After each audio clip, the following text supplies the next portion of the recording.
Hello, Seiiti Arata. How can you unlock the full power of your brain? Well, it is very similar to using all the features and the potential of a powerful machine. You need to read the manual. Now, where is the manual for your brain?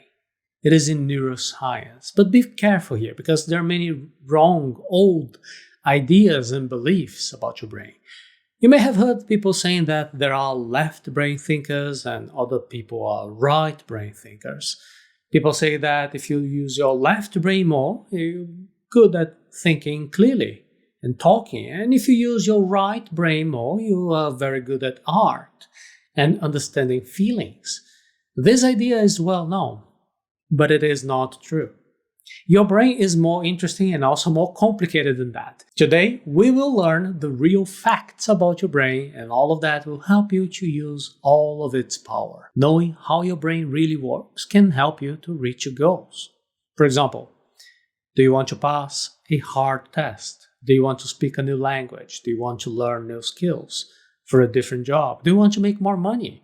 Having a better business? Well, you will need to use your brain. And not only that, you need to use the full power of your brain. This is why today we'll learn about the manual of your brain and also give you practical techniques to activate it. You'll learn where these myths related to the brain hemispheres are coming from and how to tap into your brain's full potential based on neuroscience and not hype.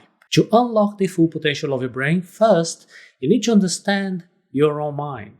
You've got to learn neuroscience. Neuroscience, that is a scary word, but it is possible for you to slowly learn the basics that you need to be able to unlock the full power of your brain. You can take a look at our Seiiti Arata series in our YouTube channel. There is a lot of information there. And also in Intelligence Arata Academy, we have interactive activities to make sure that you learn neuroscience in a way that is fun and useful to your daily life. Imagine your brain as two team members, each with its own set of skills. These team members are the left and right hemispheres of your brain. But how did we learn about what each side specializes in? And why is this important? Well, these are important and good questions. To begin learning about neuroscience, I recommend that the first thing you do is to examine something that is relatable, something that is easy to remember. For example, your left side of the brain is the one that helps you talk. Did you know that? One easy way to start to know your brain is by understanding how we speak. So, for that, let's talk about three neuroscientists. We're going to talk about Pierre Broca, Roger Sperry, and Michael Gazzaniga. We begin by Pierre-Paul Broca, a French scientist. He found that the left side of the brain is responsible for speech. He studied people with brain injuries, and he noticed that the people with damage in a specific area of the left side of the brain had difficulty speaking. There is a lot of criticism of Pierre Broca, but this particular discovery was very important, so much that this left side of the brain responsible for speech nowadays is known as the Broca area. Now, what if this area is damaged? People who have injuries in the Broca area find it challenging to form even very simple sentences. This shows how crucial this area is for speech. If you try to change your brain, there may be benefits and also there are risks. I know that you're here because you want to unlock the full power of your brain. And to do that, you need to learn how your brain works. You need to learn neuroscience. And you just learn here about a special part of the brain that helps you to talk. It is on the left side, and it is called the Broca area. Now let's learn something else. You can actually do things physically to change your brain. Roger Sperry's research on split brain patients explain how the brain can adapt and change. A big name in brain science is Roger Sperry, and he studied people who had a special kind of brain surgery that would split the brain in two halves. Wow! How is that surgery performed? Well, the neurosurgeon would remove a small piece of the skull to access the brain, and then they would cut a bunch of nerves that is called the corpus callosum. Pay attention here, we're going to be using this information soon. These nerves let the left and the right sides of the brain talk to each other. And the surgery here is cutting the connection. And then after the surgery, the piece of skull is replaced, and usually the patient can recover pretty well. Now, why do they do this surgery? Like all surgeries, there is a risk involved. But it can also give a benefit, it can also help. That is the last chance for people who have a lot of seizures that medicine alone does not help. The seizure is like an electrical storm in your brain. It's causing you to lose control of your body. This by itself is not fatal, but it can be fatal if you cross in the street or if you climb stairs. The surgery stops this storm from going from one side of the brain to the other and makes the seizures less bad. The brain can still work if it is cut in half, but it changes how it works. So Roger Sperry found out something that is amazing in the case of the patients who did this surgery, the colostomy. Even if the two sides of the brain cannot talk to each other, they can still do their jobs. The left side is pretty good at talking and thinking clearly. The right side is good at understanding where things are, the spatial relationships, and also recognizing faces. Now we have Michael Gazzaniga's work that offers a detailed look at how each hemisphere specializes in different tasks. What is really interesting here is how people live their lives. They can do most of the things just fine. But special tests have showed that each side had limits when it's working in isolation without talking to each other. I'm going to be talking more now about a test that I like to nickname the chicken claw experiment very soon. For example, when people had to match things with each hand would pick what its hemisphere of the brain was good at. This showed that each hemisphere can work on its own. It's like having two different minds on one body. Roger Sperry's work changed how we think about the brain, and it also helps doctors to treat things like seizures a little bit better.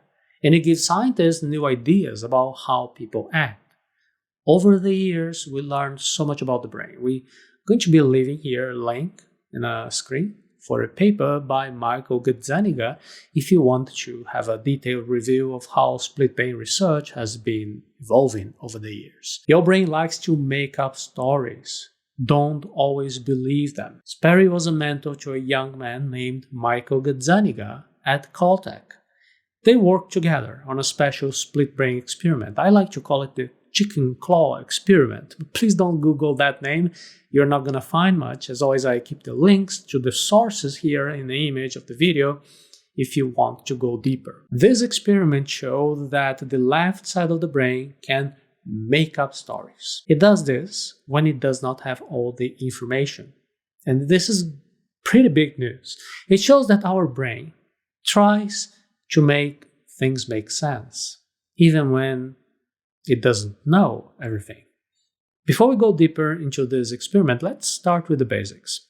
You see, learning is like stacking blocks. You need the bottom blocks first, and then you can put more on top. And this is true for so many different fields of knowledge, like maths. If you don't know simple maths, well, it's going to be very difficult for you to learn the hard stuff. The same goes for brain science. Let's start here with a simple fact about our eyes and the brain. I promise to teach you some very easy stuff about how the brain works. This is going to help you to use your brain in a better way. Your left eye sends information to the right side of your brain. Your right eye sends information to the left side of the brain. So the left and right sides can talk to each other normally. How this communication happens? We already talked about it. You got it right if you answered that they use the corpus callosum to do this. The corpus callosum, as you already learned here, is like a bridge connecting the left and the right hemispheres of your brain. Now, some people had that surgery to cut this connection. They are the split brain patients. And they did this, why? To stop bad seizures. After the surgery, the two sides can no longer talk to each other. Okay, This is the basics that we need to know. When your brain cannot talk to itself, it's like a team without a plan. In the experiment, they used a special screen. This screen shows different pictures to each eye. One picture goes to the left brain through the right eye. Another picture goes to the right brain through the left eye. Remember that this is done with split brain patients who had the surgery, so their two sides of the brain cannot share what they see. So in the test, the right eye sees the chicken claw. So only the left brain sees it. The left eye sees a snowy scene, so only the right brain sees it. Then they put new pictures in front of the person. The person now has to point to things that have some relationship with the pictures that they just saw. They point to the pictures using their hands. Now remember that each hand is controlled by the opposite side of the brain. The left hand is controlled by the right side of the brain. The right hand is controlled by the left side of the brain. Now pay attention. The left hand of the volunteer in the experiment is pointing to a shovel, which fits this snowy scene. The right hand points to a chicken, which fits the chicken claw. And remember that each hand is run by the opposite brain side. The left hand is run by the right brain, and the right hand is run by the left brain. So in this experiment, what happens is that the volunteer of a split brain is pointing his left hand to the shovel because of snow, and his right hand is pointing to the chicken because of the claw. That makes perfect sense. Your brain can make up stories to make sense of things. So think twice before you believe it. Okay, watch this. Now the scientist, Gazzaniga, would ask the split brain volunteer why he pointed at those items. This question is spoken out loud so both ears can hear it. However, the answer comes from the left side of the brain. Do you remember the reason? You are correct if you said it's because of the Broca area. The left side of the brain is the one that helps us to talk. The left side of the brain says it picked the chicken because of the chicken claw. Well, that makes perfect sense. However, it also tries to explain the shovel. It says, oh, the shovel was for cleaning the chicken hut. But that's not the reason.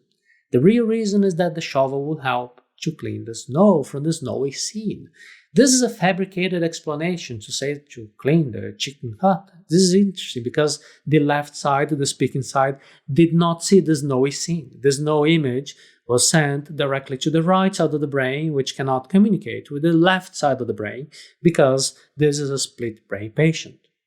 But the left side still tries to make up a story that fits this. This is called the interpreter function of the left brain. It is like a part of your brain that makes up stories to try to explain things. This is confabulation.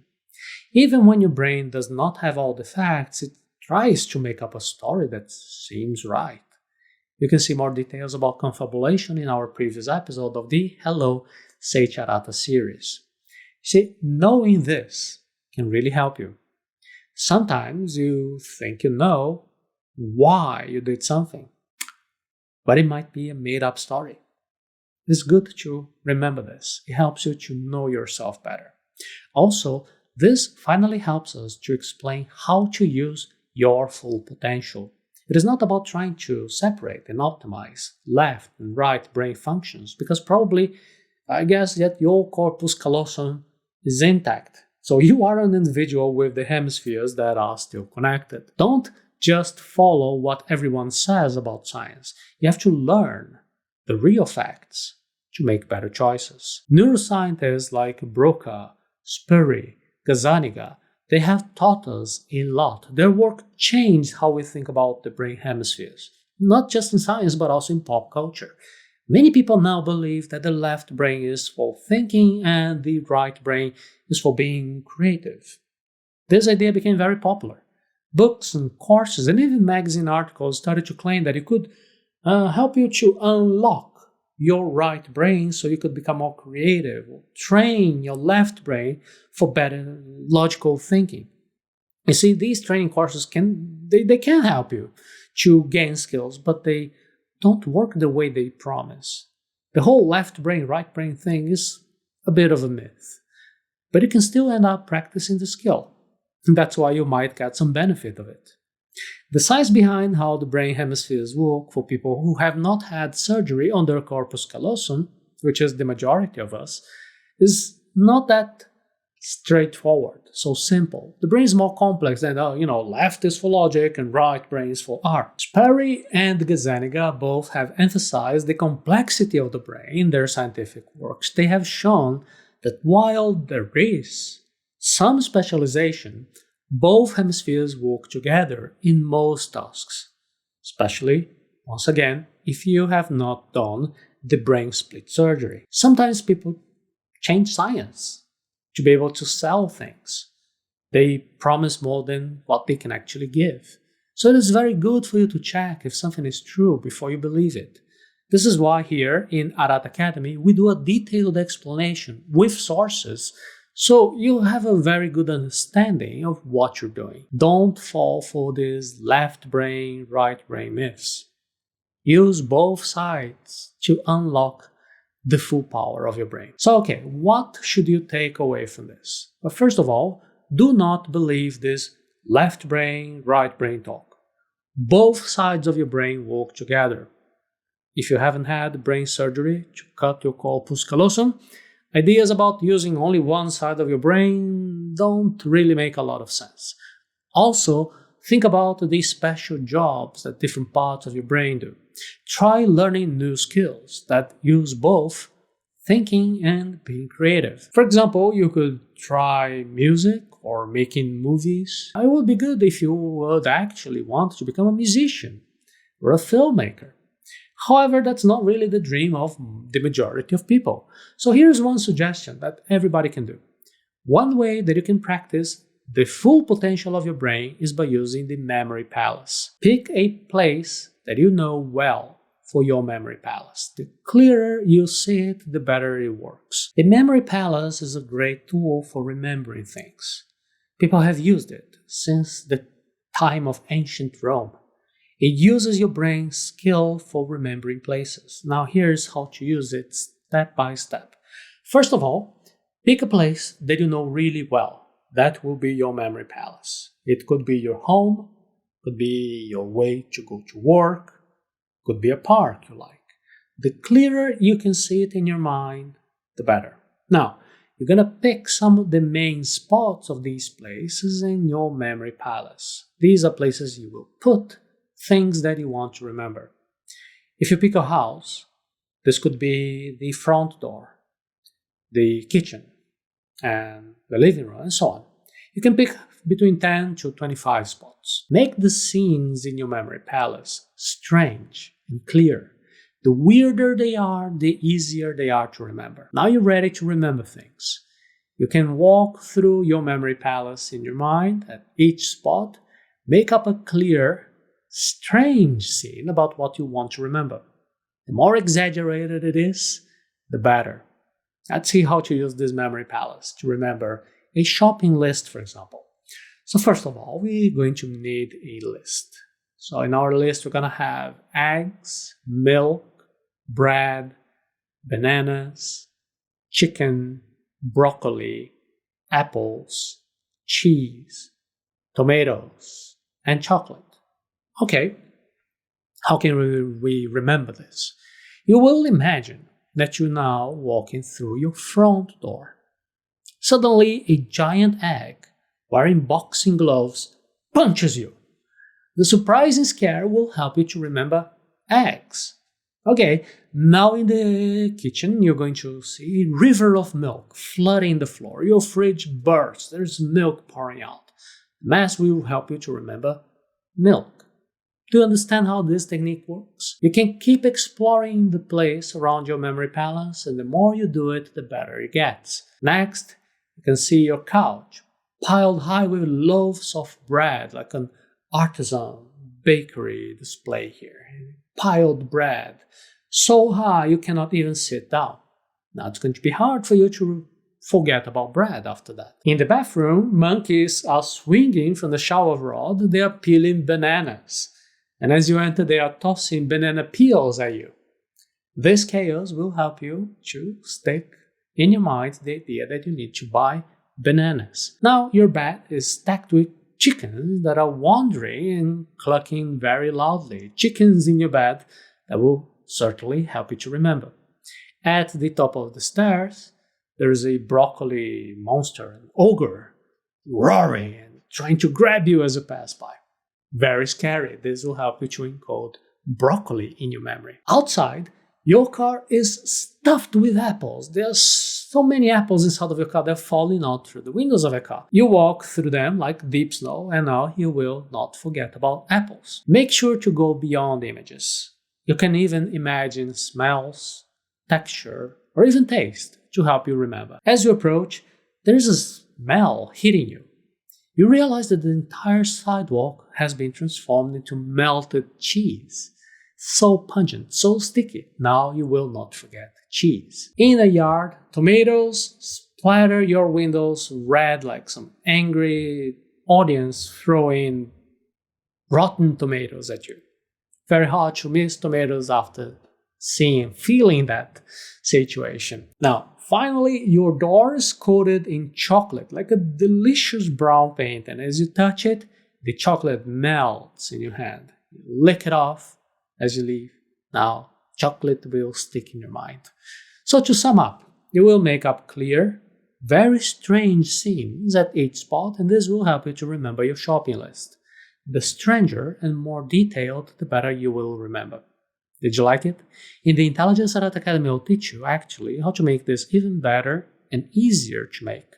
You can see all the details in arata.se/intelligence. Well, the memory palace is particularly good to remember a list of items because you're here finding a way to connect different items with visuals and mnemonic techniques. But you can also use it for more abstract concepts. Here is an example of an abstract concept recall. You can make Maslow's hierarchy of needs easy to remember with your memory palace. Understanding Maslow's needs is just like stacking blocks. You start at the bottom, then you go up. Before we use the memory palace to remember these needs, let's first of all explain what they are. Abraham Maslow, a psychologist, made a list of the needs that people have. These needs are like blocks. You need the basic ones first, and then you can think about the higher ones. For example, if you're starving, if you're thirsty, you don't care too much about being loved or being admired among your peers. If first of all you want food and water as a priority to survive. So people often show these needs as a pyramid. Basic needs, like food and water, they are at the bottom. The top need is to be the best you can be. This is called self-actualization. You can use objects that move or interact in your memory palace. This helps the memory stick better. Let's now use the memory palace to remember the Maslow's hierarchy of needs. Imagine that you're walking into your living room and then you see a pyramid made of different layers. Each layer is not just sitting there, they're actively interacting with each other. At the base of the pyramid, you can imagine a roll of bread and a glass of water. These symbolize physiological needs, like food and water. The bread is trying to roll away, but it can't. Why? Because there is a massive metal log sitting on top of it. The weight of the log keeps the bread in place. This will help you remember that you cannot skip basic needs like food and water. The second layer, this giant log, and the key, they represent safety needs. The lock is very strong. But then you notice that the lock starts to shake, as if it's trying to unlock something. And suddenly the lock opens, and out of it comes a heart, which floats above it. This heart represents love and belonging, the third layer. The lock had to be opened to release the heart, showing that safety comes before love and belonging. You can make the scenes in your memory palace connect. This will help you to remember the order. This is the third layer. For the third layer, the floating heart starts to beat faster and faster and faster. And as it beats, it pumps out little trophies. These trophies stand for our STEAM needs, the fourth layer. The heart had to be pumping life into these trophies, indicating that love and belonging are fueling our need for esteem. And finally, these trophies start to spin around the heart, and as they spin, they create a glowing light, and from this light there is a shining star rising to the very top of the pyramid. This star symbolizes self-actualization, the fifth and the final layer. So the spinning trophies had to create enough energy to form the shining star. This shows that esteem comes before being the best that you can be. Your memory palace is a great way to unlock the full power of your brain. You can use it to remember complex ideas, not just lists. So in summary, each layer of the pyramid is dependent on the one below in a logical way. Let's revise. The bread cannot move because of the lock. The lock opens to release a heart. The heart pumps out trophies, and the trophies spin to create a shining star. This interconnected story will help you to remember the hierarchy of needs in a correct order. The more these scenes connect, the better you will remember. The memory palace is a powerful way for you to use your whole brain. You're intensely using two hemispheres of your brain that are pretty good at different things. You are here now unlocking the full power of your brain. You can and you should use techniques like the memory palace to make both sides work together for your stronger memory. This is what we teach in our training, Intelligence Arata Academy. Think about the corpus callosum, the bundle of nerves that we talked about. It is like a bridge between the two sides of your brain. When you use the memory palace, you can make this bridge busy. Messages go back and forth really fast. Both hemispheres work together. This makes your memory strong. It is like your brain is a team and everybody's playing really well. Understanding your whole brain helps you to be your best. Don't believe the myths. Instead, learn how to unlock the full potential of your brain. The description of the memory palace that I just gave you in this short video is a simplified version. To have access to a more detailed version and practice with me, you can visit arata.se/intelligence.